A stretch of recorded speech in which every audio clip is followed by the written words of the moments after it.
Get ready for a deep dive into classic sounds. We are kicking things off with an incredible acoustic session featuring Andy Cohen, Leon Russell, and Mary Russell as they deliver a stunning performance of old-time blues, gospel, ragtime, and country balladry.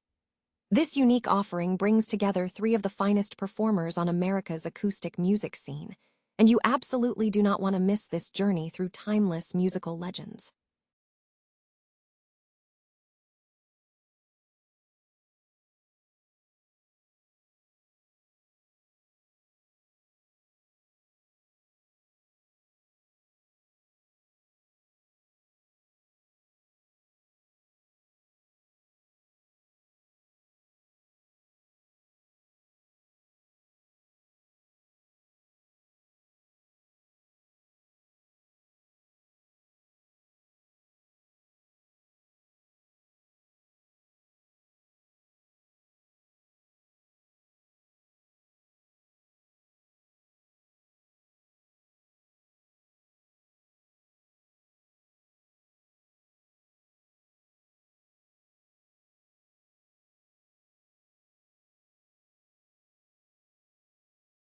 Blues rock sound of the Texan guitarist, featuring legendary slide guitar work on favorites like Johnny Be Good and Good Morning Little Schoolgirl from the Sony archives.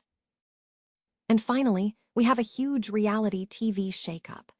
Garcelle Beauvais reveals her surprising decision to quit the Real Housewives of Beverly Hills and why choosing herself was the most important move. Tune in right now to find out what she has planned next, and don't forget to subscribe for all the breaking news. A new collection of classic Americana and blues music has been released, featuring performances from celebrated artists Andy Cohen, Leon and Mary Russell, and Johnny Winter. The release from Messenger Newspapers highlights three distinct musical journeys. Andy Cohen, along with Alina Ellis and William Lee Ellis, presents Whistlin' Past the Graveyard on Riverlark Music. This unique offering blends old-time blues, gospel, ragtime, and country balladry. The trio revisits classics from legendary bluesmen like Blind Lemon Jefferson, Charlie Patton, and the Rev. Gary Davis, alongside covers of Steve Earle's South Nashville Blues and an instrumental take on Robert Burns' Ye Banks and Braes, making it essential listening for Americana fans. Leon Russell and Mary Russell are featured on the Paradise Years 1976-1981 from Cherry Red Lemon. This archive anthology includes remastered solo work from Leon Russell and his first wife Mary, as well as Russell's collaboration with New Grass Revival, specifically the live album, which features renditions of songs ranging from Over the Rainbow to classic Rolling Stones tracks.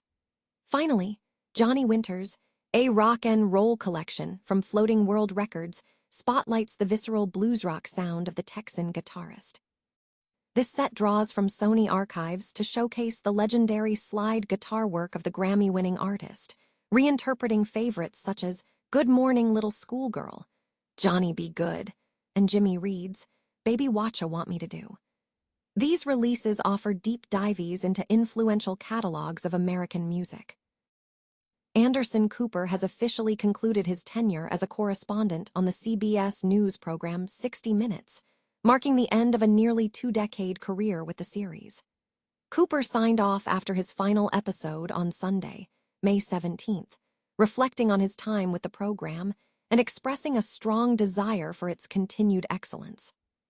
Cooper, 58, emphasized the enduring nature of 60 Minutes, stating, "There's very few things that have been around for as long as 60 Minutes has and have been able to maintain the quality that it has." He highlighted the importance of the program's independence and the trust it holds with viewers, noting that great stories require time, patience, and resources, which he hopes will continue to be honored. Cooper joined 60 Minutes during the 2006-2007 television season, while concurrently serving as an anchor at CNN. Balancing these demanding roles proved challenging. He explained that securing time for 60 Minutes pieces often required working on weekends, as CNN was not conducive to taking significant time off for this work. He mentioned that his vacation time at CNN was frequently dedicated to producing content for 60 Minutes. Cooper had announced his departure from the CBS program in February. He described his experience as a significant honor, citing the opportunity to tell compelling stories and collaborate with top producers, editors, and camera crews in the industry.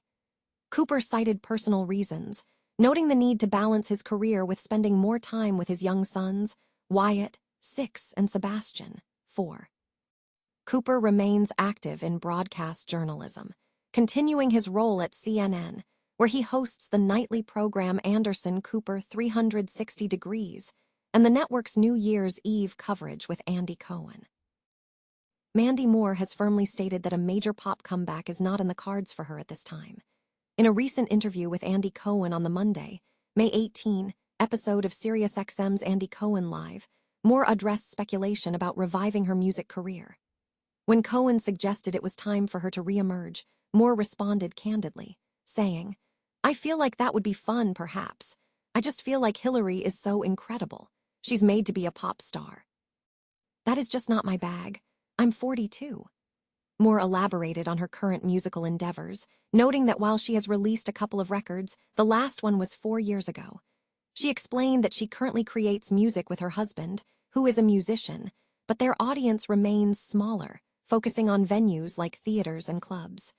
Moore is married to Taylor Goldsmith, the frontman of the folk rock band Dawes. While she intends to continue making music with her husband, she expressed a relaxed outlook, stating she plans to let him take over the world for all of us.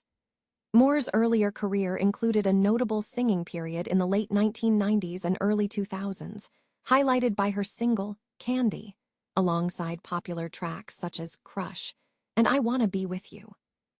Beyond music, Moore has gained recognition for her acting roles in films like A Walk to Remember and her voice work as Rapunzel in Disney's Tangled, both of which were featured on the soundtracks. Reality television star Garcelle Beauvais has clarified that her departure from The Real Housewives of Beverly Hills was not announced at the reunion, but rather occurred during a private conversation with Andy Cohen.